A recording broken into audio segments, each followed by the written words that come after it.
हम सब सुबह उठकर बिना ज्यादा सोचे बस साबुन रगड़ते हैं। है ना? मतलब झाग बनाया, पानी डाला और बस काम पर भाग गए। हाँ बिल्कुल।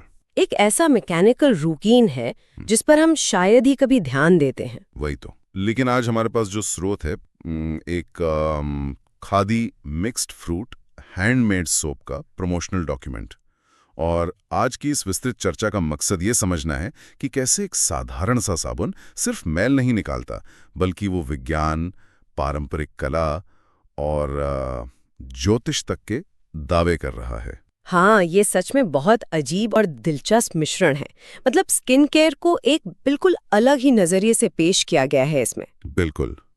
और चर्चा में आगे बढ़ने से पहले मैं साफ कर दूं कि जो भी इस प्रोडक्ट के बारे में ज़्यादा जानना चाहते हैं या इसे आजमाना चाहते हैं, तो उनके लिए डिस्क्रिप्शन में लिंक, या कहें लिंक इन डिस्क्रिप्शन, मौजूद है। तो शुरुआत इसके विज्ञान से करते हैं। हाँ, वो सबसे तार्किक हिस्सा है। मेरा एक नज़रिया है, जैसे सिंथेटिक साबुन अक्सर त्वचा के साथ एक कठोर केमिकल ब्लीच की तरह बर्ताव करते हैं, प्राकृतिक तेल ही खींच लेते हैं। पर इस डॉक्यूमेंट को पढ़कर ऐसा लगा जैसे ये साबुन त्वचा को उसका अपना प्राकृतिक भोजन वापस दे रहा हो। ये बहुत सही एनालॉजी है। यहाँ ध्यान असल में सेल्यूलर लेवल पर है, मतलब कोशिकाओं पर। इसमें विटामिन सी और ई का काफी जिक्र है। अच्छा, तो ये दोनों काम कैसे करते हैं? देखिए, विटामिन सी सिर्फ चमक नहीं देता, बल्कि त्वचा की जो थकान होती है ना, उसे मिटाता है। और वहीं विटामिन ई एक एंटीऑक्सीडेंट की तरह काम करता है, मतलब प्रदूषण के कणों से लड़कर त्वचा को डैमेज से बचाता है। अरे वाह! और इसमें जोजोबा और कैस्टर ऑयल यानी अरंडी के तिल का भी जिक्र है। अक्सर नहाने के बाद त्वचा जो खिंची-खिंची सी लगती है, क्या ये उसी का इलाज है? एकदम सटीक। जोजोबा और कैस्टर ऑयल की खासियत यह है कि इनकी बनावट हमारी त्वचा के प्राकृतिक सीबम जैसी ही होती है। सीबम मतलब जो हमारा अपना नेचुरल ऑयल होता है। हाँ, वही।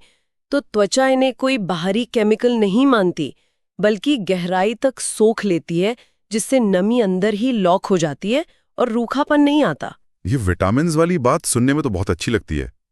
लेकिन एक बात बताइए, साबुन तो खौलते हुए तापमान पर उबाला जाता है ना? हाँ, आमतौर पर तो ऐसा ही होता है। तो क्या इतने गर्म तापमान में ये सारे विटामिन्स और फलों के अर्क बच भी पाते हैं, या फिर ये सिर्फ नाम के लिए रह जाते हैं? यही वो पॉइंट है जहां ये साधारण साबुनों से अलग हो जाता है।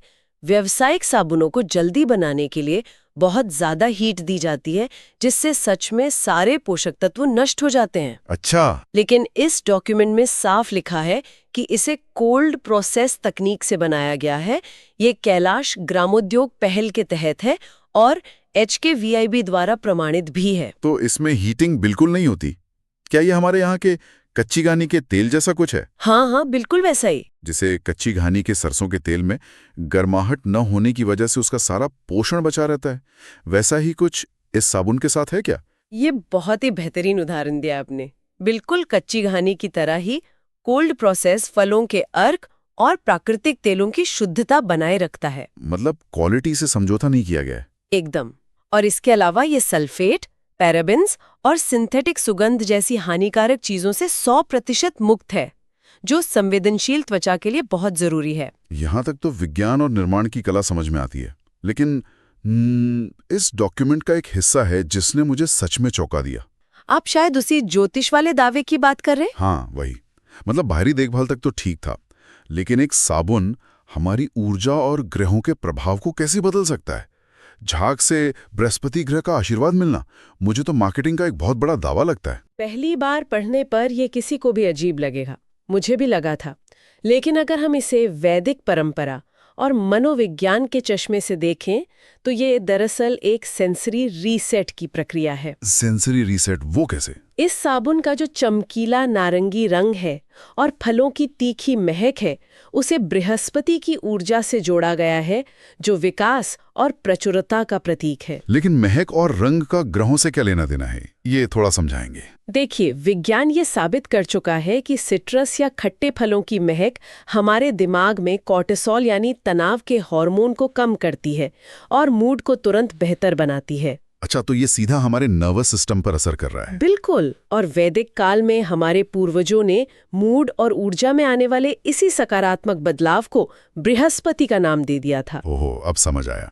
तो आप कह रही हैं कि ये कोई जादू टोना नहीं है, बल्कि एक तरह की अरोमा थेरेपी और कलर साइकोलॉजी है, जिसे प्राचीन समय में ग्रहों की चाल और बृहस्पति की ऊर्जा के रूप में समझाया गया था। हाँ, आप इसे बिल्कुल सही तरीके से समझ गए।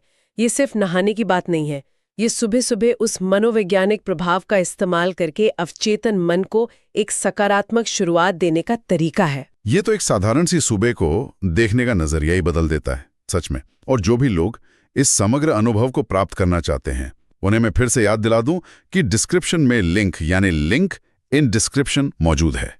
विज्ञान, पारंपरिक कला और उस मनोवैज्ञानिक दृष्टिकोण का ये मेल वाकई सोचने पर मजबूर करता है। बिल्कुल करता है। और इसी के साथ हम इस डीप डाइव को खत्म करते हुए एक सवाल छोड़ना चाहेंगे। नहाने जैसी एक साधारण सी आदत अगर सिर्फ उसके रंग और महक से हमारी दिनचर्या में इतनी सकारात्मक ऊर्जा आमंत्रित कर सकती है, तो क्या हमारे घरों में मौजूद अन्य रोजमर्रा की साधारण चीजें भी हमारे अवचेतन को हमारी सोच से कई अधिक गहराई से प्रभावित कर रही हैं?